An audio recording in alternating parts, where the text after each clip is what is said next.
गुरुदेव, समर्पण ध्यान का प्रसार किस तरह से करें, थोड़े विस्तार से समझाइए। अच्छा, अभी वहीं अटकेंगे।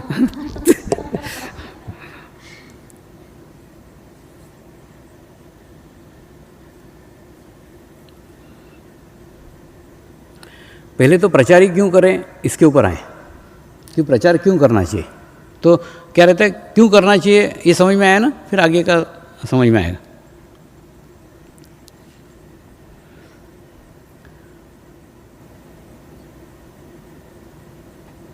प्रचार करने का उद्देश्य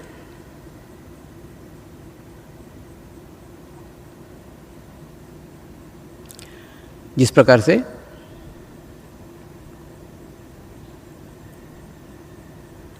कोई एखादा प्राचीन मंदिर रहता है,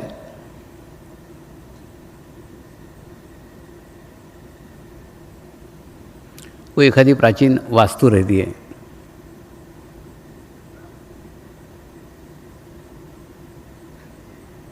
तो उस वास्तु की स्थापित कला को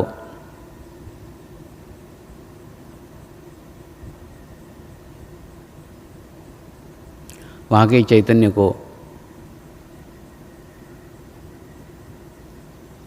वहाँ के वाइब्रेशंस को हम इसलिए संभाल के रखते हैं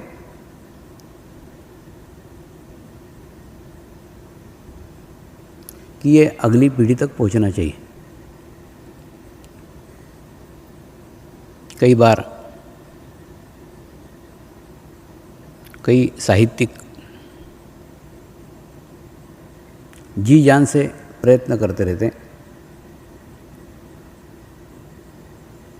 कि जो प्रांत की छोटी छोटी भाषाएं हैं,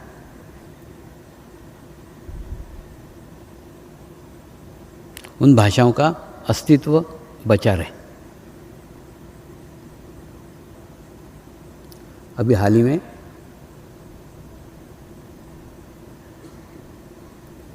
एक सर्वेक्षण पढ़ा था,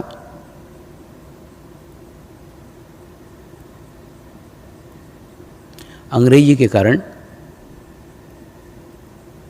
दुनिया की 350 भाषाएं समाप्त हो गई। यानी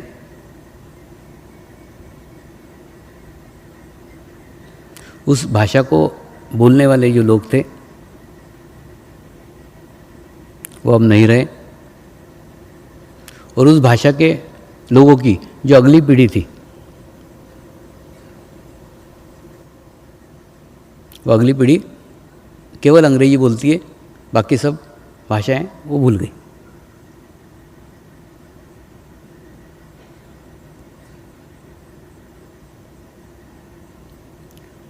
तो प्रत्येक भाषा के अस्तित्व को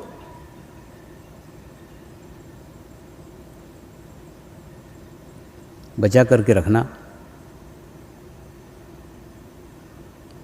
इसलिए आवश्यक है कि उस भाषा में वहाँ की संस्कृति छुपी हुई है, वहाँ के संस्कार छुपे हुए हैं। जैसे अभी हम कच्छ में एकत्र हुए हैं, तो कच्छ को कच्छ इसलिए कहते हैं, आप प्रदर्शन में देखोगे तो एक नक्शा बना हुआ है, वो नक्शा कछुए जैसा है, जैसे कछुआ रहता है कि नहीं, उसी प्रकार का है।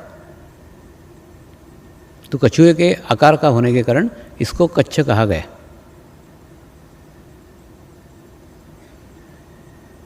और यहाँ के साधकों को अपनी भाषा से, अपने संस्कृति से अत्यंत प्यार है, और इसी कारण उन्होंने इच्छा प्रकट की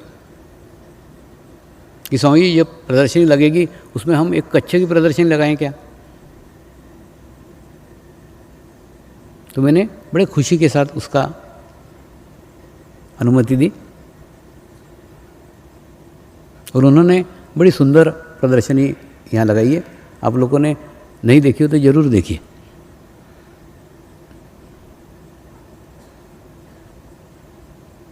मैं 13 तारीख को ये पूरे स्थानों का दौरा करके गया हूँ।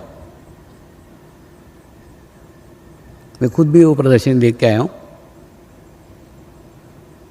साबूदानों के दानों से रंगोली बना करके आशापुरी माता की उन्होंने मूर्ति की रंगोली बनाई। बहुत सुंदर प्रदर्शनी लगाई है। तो इस प्रकार की आइडिया, इस प्रकार की कल्पना गोवा के गुरु पूर्णिमा में हो सकती थी। गोवा के संस्कृति की भी झांकी लगाई जा सकती थी। अजमेर में राजस्थान की भी लगाई जा सकती थी, लेकिन लगाई नहीं गई। यहाँ लगाई गई। तो यहाँ से सीखिए ना आप कि एक अवसर रहता है अपने संस्कृति को प्रदर्शित करने का। आज उन्होंने उनके संस्कृति के दर्शन 8,500 लोगों तक किए। 8,500 लोगों को उसकी जानकारी हुई। एक अच्छा अवसर उनके पास था जो उन्होंने उसका उपयोग किया। तो प्रत्येक को, आप किसी भी भाषा के हो, आप किसी भी जाति के हो, आप किसी भी धर्म के हो, आप किसी भी देश के हो, आप किसी भी रंग के हो, जो भी आपके आत्मा ने आपके लिए उपयुक्त था वही स्थान आपके लिए चुना है। तो अपने जाति का, अपने धर्म का, अपने देश का, अपने संस्कृति का, अपने भाषा का अभिमान रखो और उसको वृद्धिगत करने के लिए, उसको बढ़ाने के लिए, उसको डेवलप करने के लिए आप आपके जीवन काल में क्या कर सकते हो वो करो। क्योंकि मेरा ऐसा विश्वास है उसको वृद्धिगत करने के लिए तुम्हारा जन्म उस जाति में हुआ है, उस संस्कृति में हुआ है, उस भाषा में हुआ है। और रही बात समर्पण की, तो समर्पण ध्यान परिवार एक ऐसा समुद्र है जहाँ प्रत्येक जाति का, प्रत्येक धर्म का, प्रत्येक देश का, प्रत्येक प्रदेश का, प्रत्येक भाषा का सब अच्छा अच्छा आके एकत्र हुआ है। अच्छाइयों का समुद्र परिवार है।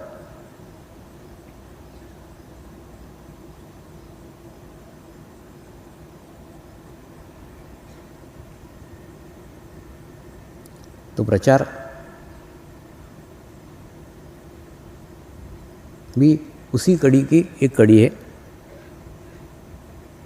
कि जो हिमालय के ऋषि मुनियों ने 800 साल से तपस्या करके, साधना करके, उपासना करके जो ध्यान की पद्धति निर्माण की, और जो ध्यान की पद्धति 800 सालों तक रहस्यमय तरीके से केवल हिमालय में ही स्थित थी।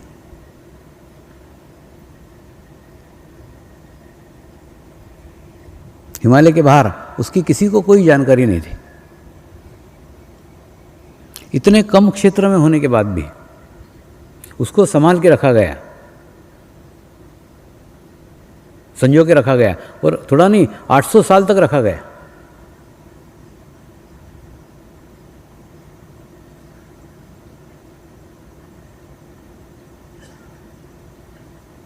आठ सौ साल कोई कम अरसा नहीं होता।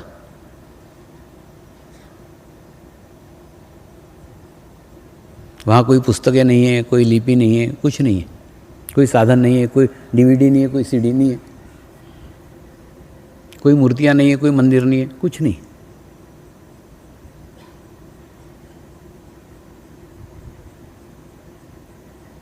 अनुभूति की ज्योति 800 सालों तक बनाए रखी, उसको बुझने नहीं दी।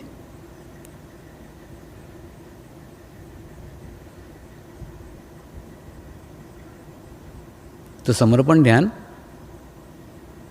ये हमारे पूर्वजों की ऐतिहासिक धरोहर है।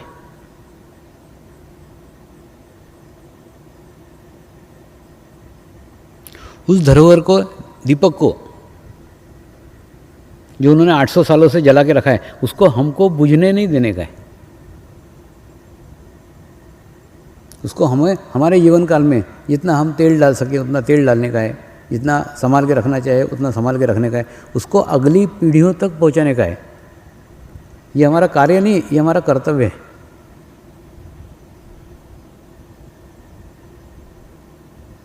और किसी भी गुरु को सबसे बड़ी गुरु दक्षिणा वही है कि उसके कार्य को आप आगे ले जाएं।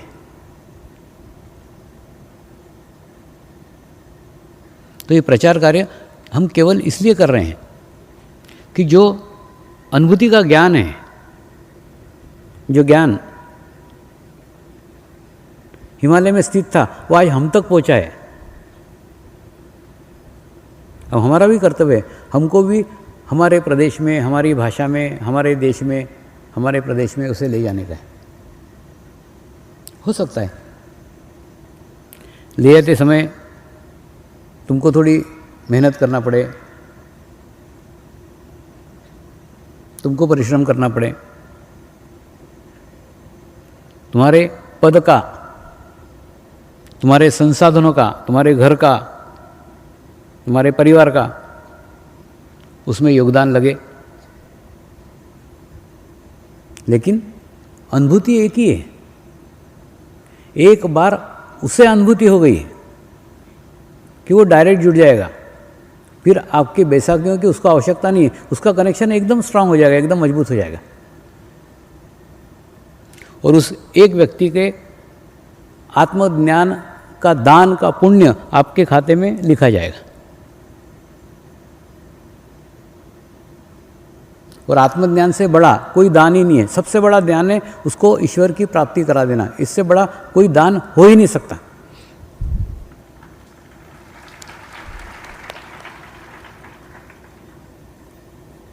सिर्फ प्रचार करते समय अपेक्षा से प्रचार मत करो। मैंने प्रचार किया तो आना ही चाहिए, मैंने उसको 2 घंटे समझाया, उसने शिविर में आना ही चाहिए।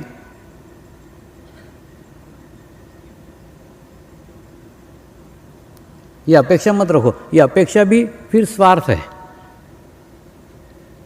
इसमें आपका कुछ स्वार्थ है क्या? वो आएगा तो आपको 2 पैसे मिलने वाले हैं क्या? नहीं, आपका कुछ भी स्वार्थ नहीं है इसमें। फिर अपने ईगो की क्यों पुष्टि करते हो? क्यों अपने अहंकार को बढ़ाते हो कि आपने 2 घंटे समझाया इसलिए उसने शिविर में आना ही चाहिए?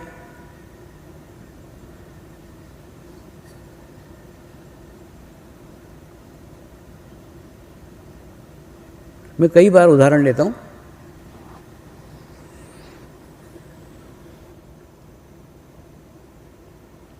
कि मैं एक गंदा पाइप था, मैं एक मटमेला पाइप था, मैं एक खराब पाइप था, जिस पाइप में कीड़े पड़े हुए थे, मिट्टी पड़ी हुई थी, कचरा पड़ा हुआ था, और ऐसे कचरे से भरा हुआ पाइप था। और मैं अपने आप को स्वच्छ करना चाहता था, मैं अपने आप को पवित्र करना चाहता था। तो मैंने क्या किया? ये गुरु कार्य रूपी जो पाइप प्रेशर का था गुरु का, उससे मैंने अपने आप को कनेक्ट कर लिया। और कनेक्ट करने के बाद में गुरु चैतन्य इधर से घुसने लग गया और इधर से निकलने लग गया, इधर से घुसने लग गया, इधर से निकलने लग गया। अब इस पाइप में से जो पानी नीचे गिर रहा था, वो पानी कोई पिए तो भी ये पाइप स्वच्छ होगा। ये पानी जो गिर रहा है वो कोई नहीं पिए, वो सड़क पे बह जाए तो भी ये पाइप स्वच्छ होगा। तो पाइप तो हर हालत में स्वच्छ होने वाला है। पाइप में से बहने वाले पानी के ऊपर उसका कोई प्रभाव नहीं है कि कोई पानी पिएगा तो ही स्वच्छ होगा, पानी नहीं पिएगा तो नहीं स्वच्छ होगा, ऐसा कुछ नहीं है। ठीक उसी प्रकार से आपने प्रचार कार्य किया, आपका चित्त शुद्ध हो गया, आपकी आध्यात्मिक प्रगति हो गई, आपकी प्रोग्रेस हो गई। अब सामने वाला उसमें पिए नहीं पिए, वो भाड़ में जाए, उससे आपको कोई लेना देना नहीं है, क्योंकि उससे आपका कोई संबंध ही नहीं है। आप संबंधों को क्यों जोड़ रहे हो? प्रचार कार्य को आपके आध्यात्मिक प्रगति से क्यों जोड़ रहे हो? कि प्रचार कार्य तभी सफल सिद्ध होगा जब मैंने बताया वो आना ही चाहिए।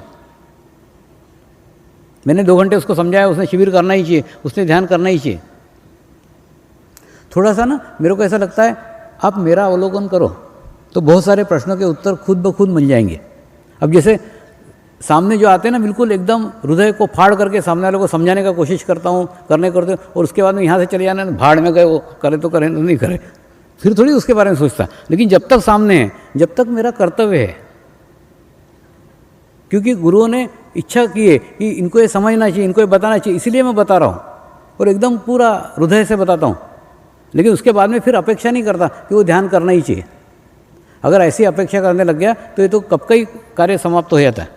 होता क्या मालूम है, अपन ने अपेक्षा की ना तो फिर निराशा लगती है। अरे मैंने इतने मेहनत से बताया, इतना मैंने परिश्रम किया, इतनी तकलीफ़ें उठाई, इतनी परेशानी की, फिर भी उसको नहीं कुछ ये, तो ये अपेक्षा हमको निराशा लगती। अपेक्षा ही मत रखो तो निराशा ही नहीं। दूसरा, इस समय तो आप बहुत व्यवस्थित तरीके से प्रचार कर रहे हैं। मैंने मेरे पूर्व के दिनों में ऐसा प्रचार किया है, एक गांव में जाता था, 5-6 लोगों का शिविर करता था, दोबारा उस गांव में कभी गया ही नहीं।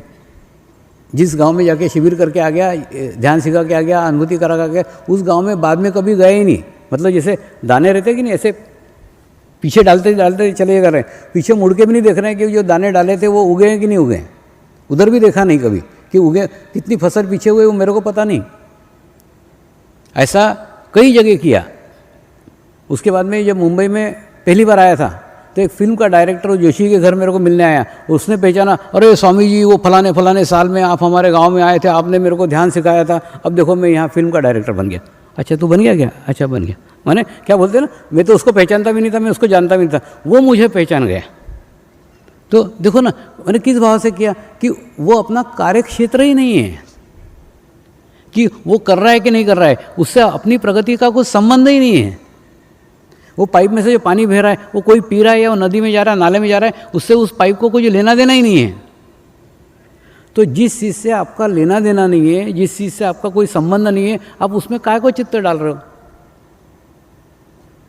तो आप प्रचार करते समय हर दफ़े याद रखो, ये प्रचार मैं दूसरे के लिए कर ही नहीं रहा हूँ। ये प्रचार केवल मैं मेरे चित्त शुद्धि के लिए कर रहा हूँ, मेरी आध्यात्मिक प्रगति हो इसलिए कर रहा हूँ, मुझे अच्छा लग रहा है इसलिए कर रहा हूँ। मैंने तो प्रचार शुरू में इसीलिए शुरू किया था, मुझे अच्छा लगता था इसलिए करता था, तो अच्छा लग रहा है इसलिए कर रहा हूँ। तो फिर आपको अपेक्षा ही नहीं रहेगी कि उस प्रचार से कोई सीखे, करे नहीं करे। और दूसरा, मैं प्रचार इसलिए कर रहा हूँ कि मेरे गुरुओं की धरोहर जो उन्होंने 800 साल से संभाल के रखी थी, उसे मुझे अगले पीढ़ी तक पहुंचाने का है।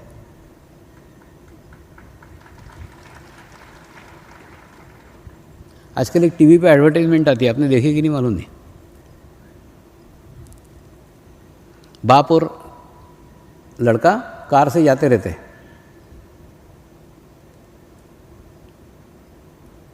कार में बाप को वो लड़का बोलता है, पिताजी मैं अब साइकिल की दुकान खोलना चाहता हूँ बड़ा होकर के। तो पिताजी पूछता ऐसा क्यों? तो बोलता ट्रैफिक पे खड़े रह के आप इतना पेट्रोल जला रहे हो कि हमारे पीढ़ी तक पेट्रोल रहेगा ही नहीं, तो हम तो साइकिल ही चलाएंगे ना।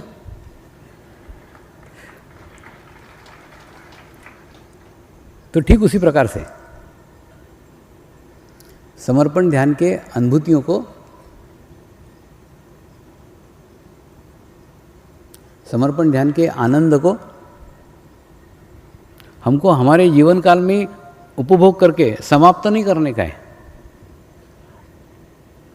उस अनुभव को, उस आनंद को संजो करके रखने का है, संभाल करके रखने का है, अगली पीढ़ियों तक पहुंचाने का है कि जो आनंद के अंदर हमने हमारा जीवन व्यतीत किया, वैसा ही आनंद और भी उससे अच्छा आनंद, उससे अच्छी स्थिति उन अगली पीढ़ियों तक पहुँचे। क्योंकि हमको तो हमारे कई सालों के बाद मिला है, उनको तो बचपन से मिलेगा, तो उनकी कितनी अच्छी स्थिति होगी।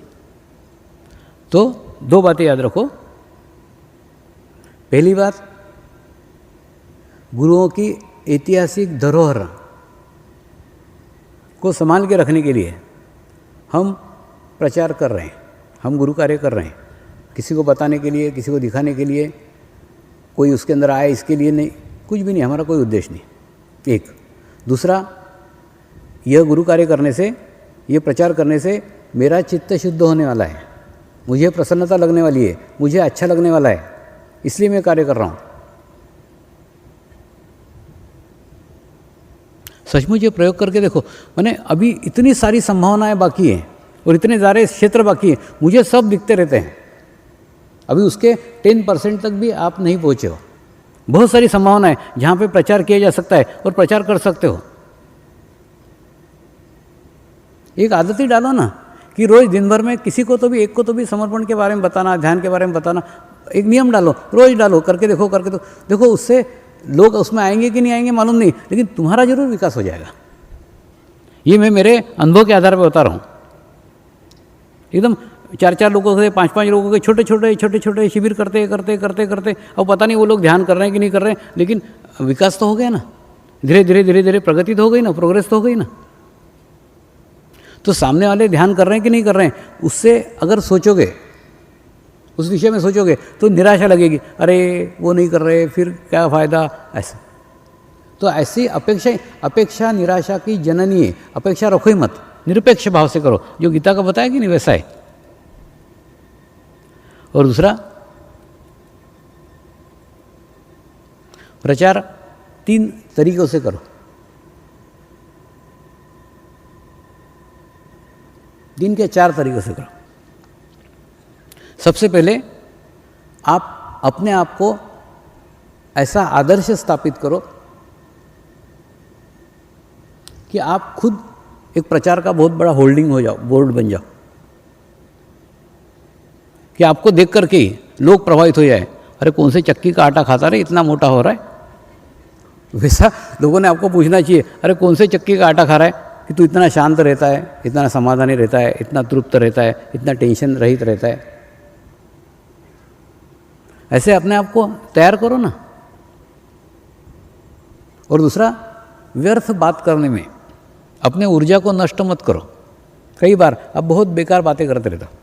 अब कल मेरे को बहुत अच्छा लगा, नमस्कार का कर्म चल रहा था ना, एकदम सब शांति सा धीरे धीरे आ रहे थे, धीरे धीरे जा रहे थे। और वास्तव में जो नमस्कार का मज़ा है वो आपने भी उठाया और मैंने भी उठाया।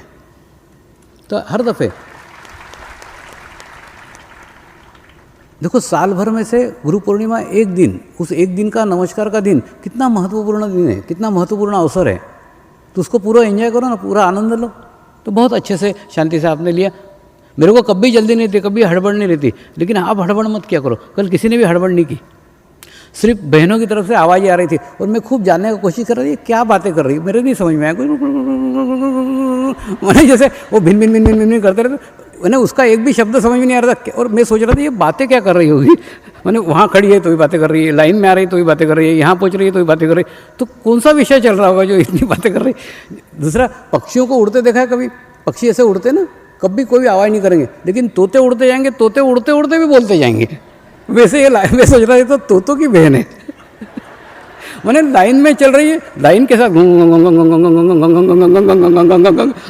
अरे कुछ तो एक ऐसा साउंड आ रहा था, एक शब्द समझ, और मैं जानने का कोशिश कर रहा था ये किस विषय पे चर्चा चल रही है, लेकिन कुछ समझ में नहीं आया। वहाँ से यहाँ तक पूरा चल रहा था, पता नहीं क्या चल रहा था ऐसा। तो जरा आवाज़ पे नियंत्रण करो, उससे क्या होता है, जो नमस्कार कर रहा है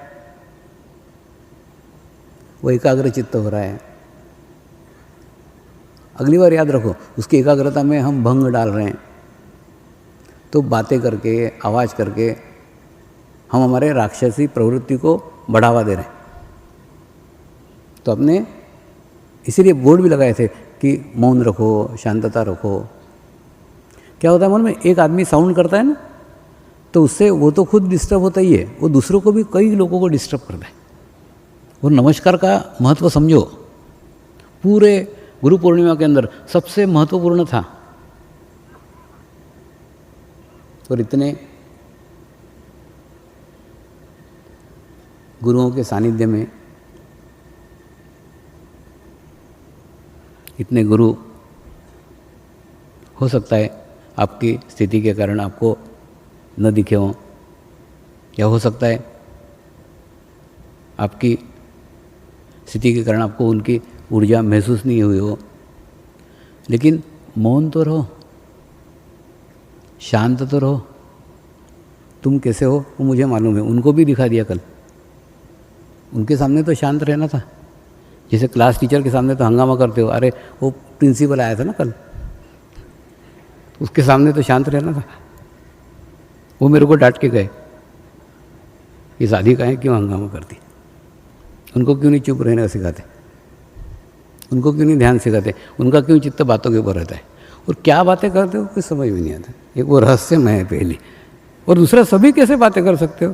वो कौन सा ऐसा विषय है जिसके ऊपर बातें चलती है और उसका एक शब्द भी समझ में नहीं आता। वो मैंने किसी को भी कोई एक शब्द समझ में नहीं आ रहा हो क्या बातें करें।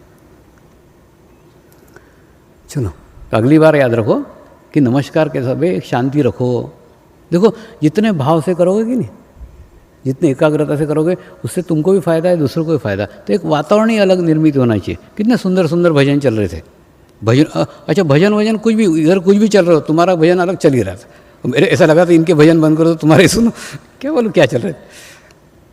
तो उस भजन का भी आनंद लो ना, कितना अच्छा भजन चल रहा था, सुनना था उनका। तो प्रचार कार्य करते समय तुम खुद ऐसे अपने आप को आदर्श रूप में स्थापित करो कि तुमको देख के खुद ब खुद प्रचार हो जाए, लोग पूछने लग जाए कौन सा ध्यान करता है, कौन सा मेडिटेशंस करता है। क्योंकि ऐसा हमने हमारे पूर्व समय में किया था कि शाम को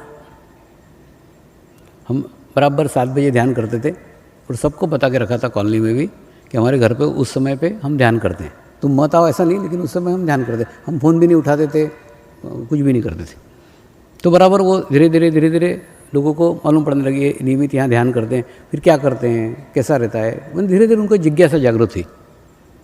तो वैसे तुम्हारा व्यवहार ऐसा करो ना कि तुम्हारे व्यवहार से उनके अंदर जिज्ञासा जागृत हो कि ये एकदम शांत क्यों रहती है, ये एकदम सुखी क्यों है, ये इतनी समाधानी क्यों है। आप कल्पना करो, जिस औरत का पति 18 साल से घर पे बैठ के टुकड़े तोड़ रहा हो, वो औरत खुश रह सकती है क्या? नहीं रह सकती। लेकिन गुरु माँ हर दफ़े खुश रहती थी, हर दफ़े हंसते रहती थी। तो उसके सहेलियों को भी लगता था ये हर दफ़े हंसमुख रहती है, ये पति तो घर बैठा हुआ कुछ करता नहीं, और ये कैसे रह सकती है। तो वो सिर्फ मेडिटेशंस के कारण ही संभव हुआ, ध्यान के कारण ही संभव हुआ। तो तुम खुद एक ऐसा पोस्टर बनो, तुम खुद एक वैसा विज्ञापन बनो कि तुमको देख करके प्रचार हो जाए। प्रचार करना नहीं पड़े, प्रचार तुम खुद ब खुद प्रचार हो जाओ।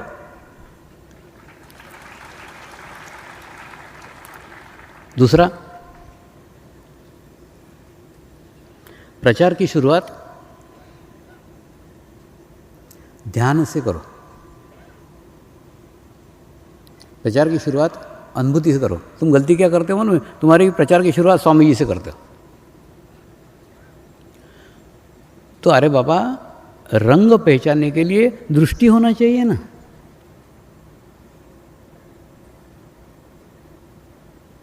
जिसके पास दृष्टि नहीं है उसको रंग की बातें करके क्या फायदा।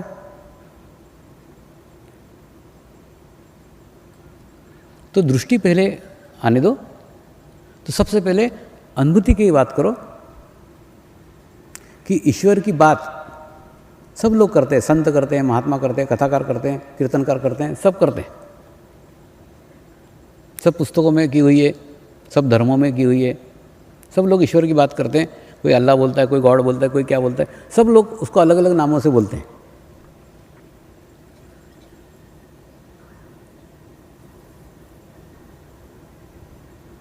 लेकिन इन सब पद्धतियों से, इन सब से हमारा समर्पण ध्यान अलग है। इसके अंदर अनुभूति है। एक ये अनुभूति के ऊपर आधारित है। दूसरा, अलग अलग धर्मों में, अलग अलग संप्रदायों में, अलग अलग मेडिटेशंस के पद्धतियों में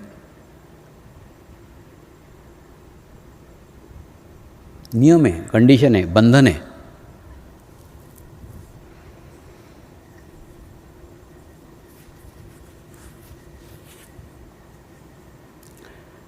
दारू पीता है, वो छोड़ दे, फिर मेरे पास आ।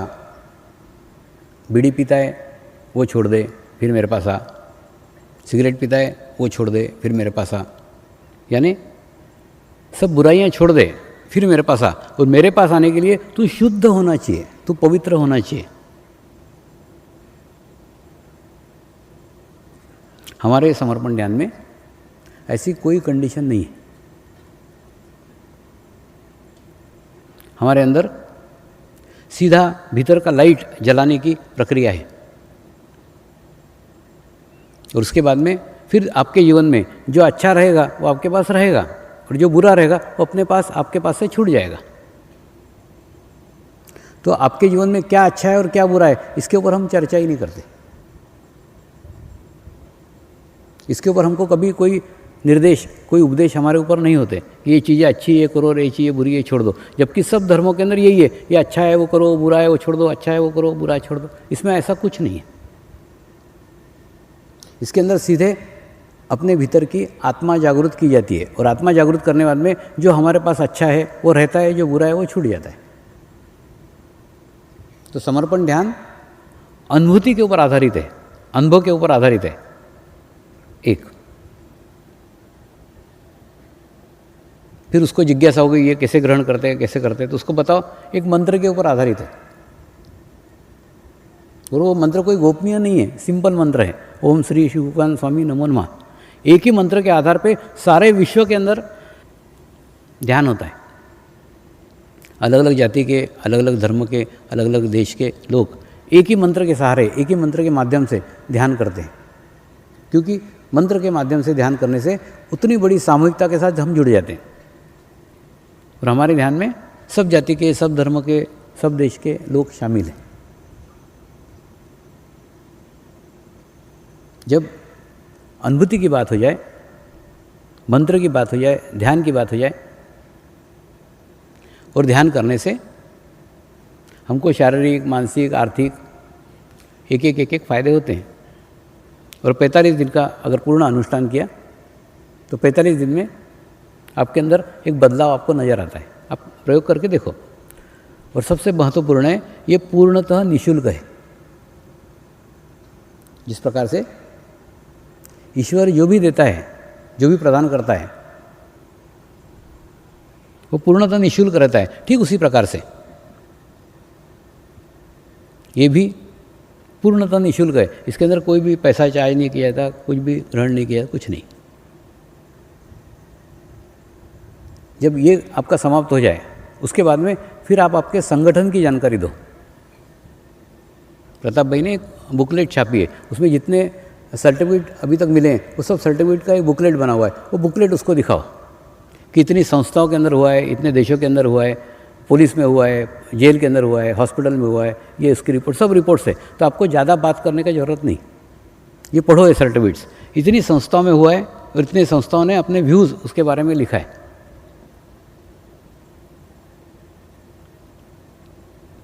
तो पुस्तक आप उनको दे सकते हो, और फिर संगठन की जानकारी दे सकते हो, कितने देशों के अंदर है, कहाँ आचार्य हैं, कहाँ आश्रम से, कहाँ क्या है, कहाँ क्या है, कहाँ क्या है। बस यहीं तक आपका प्रचार सीमित होना चाहिए। उसके बाद में पूछे, मैंने मेरा क्या कहना है, मेरे बारे में छुपाने का नहीं है, लेकिन मेरे बारे में बताने का भी नहीं है। खुद होके कुछ मत बताओ, फिर वो आगे पूछे कौन है, संस्था क्या है, वो फिर आगे का बात है। पूछा तो बताओ, नहीं बताओ तो मत बताओ, खुद होके कभी मत बताओ। इस पद्धति से अगर प्रचार करते हो तो ये स्टेप बाय स्टेप होगा, यानी क्रमबद्ध तरीके से, लयबद्ध तरीके से, धीरे धीरे धीरे धीरे धीरे धीरे धीरे धीरे धीरे धीरे। लेकिन आप क्या करते हो, शुरू में मेरे बारे में बताना चाहते, मेरे बारे में कुछ मत बताओ। और मेरे बारे में क्या बताने का?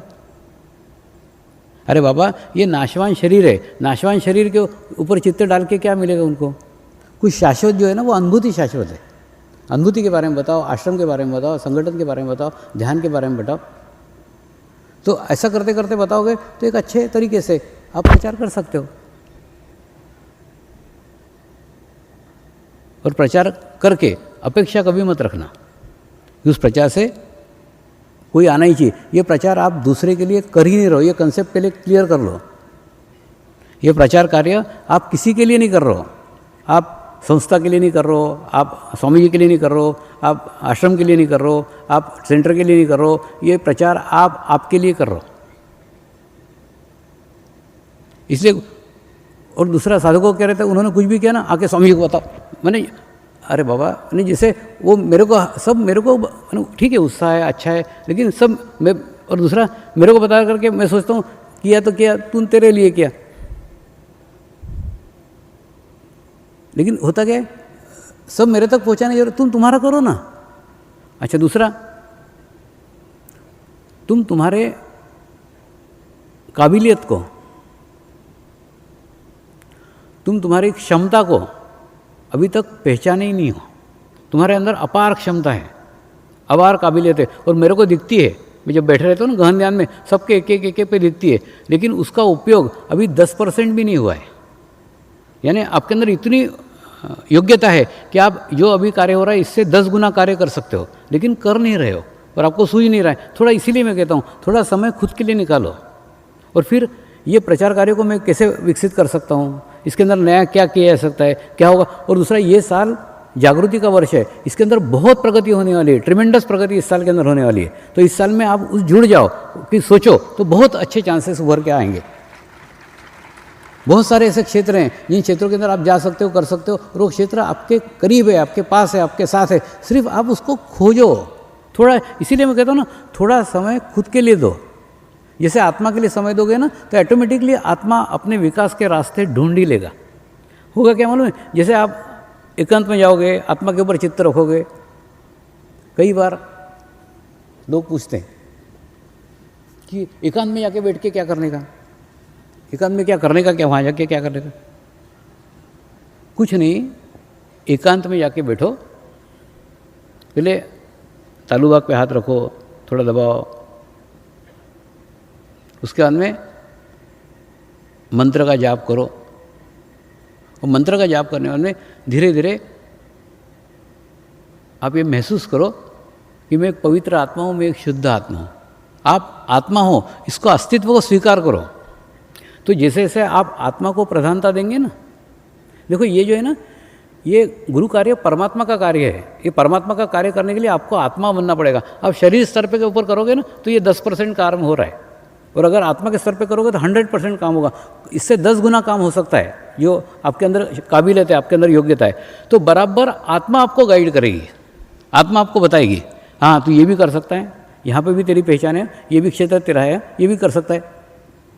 कई लोग ऐसे सिली क्वेश्चन मेरे को पूछते, स्वामी जी इसका मैं ट्रांसलेशन करूँ क्या? मैं उनको बोलता हूँ हाँ, क्या तो फांसी चढ़ा दूंगा। अरे मेरा क्या कहना है कि करना, ट्रांसलेशन किया तो कोई अपराध किया क्या? जैसे समझो तुमको तमिल में ट्रांसलेट करने का है, तमिल में ट्रांसलेट करो, हमको दिखाओ, हम तमिल के 4 विद्वानों को दिखाएंगे, तुम्हारा अगर ट्रांसलेशन बराबर है तो उसको छाप देंगे, उनको प्रिंट कर देंगे। तुम्हारे पास में कितनी बड़ी सुविधा है कि प्रकाशन के लिए तुमको बाहर जाने का नहीं, तुम्हारा खुद का प्रकाशन है, तो सिर्फ ट्रांसलेशन करके दो ना। तो मेरे को तो ऐसा लगता है प्रत्येक ने ये गंगा अपने अपने क्षेत्र में, अपने अपने भाषा में उसको पहुंचाना ही चाहिए। तो प्रचार कार्य करने के लिए पहले आप आपके आत्मा के करीब जाओ, आत्मा को गुरु बनाओ, और आत्मा को गुरु बनाने बाद में आत्मा बराबर आपको मार्ग बताएगी। इतने सारे रास्ते हैं और मेरे को सब दिखते रहते हैं, लेकिन ना मैं राह देखते बैठता हूँ कि इसको कब दिखेगा, क्योंकि मेरे दिखाने से तुम करोगे तो वो सिर्फ मेरे कहने कारण करोगे, लेकिन तुमको खुद दिखना चाहिए ना। तो तुम्हारी प्रगति जैसे हो गई ना, तुमको तुम्हारे आसपास के क्षेत्र दिखना चालू हो जाएंगे, और फिर उस क्षेत्र में आप करना है। इसमें खूब संभावनाएं छुपी हुई है, और ये साल संभावना का साल है। ये बाकी बचा हुआ समय इसी के अंदर लगा दो, तो आपको बहुत सारे क्षेत्र नजर आएंगे। तो प्रचार कार्य इस प्रकार से आप कर सकते हो।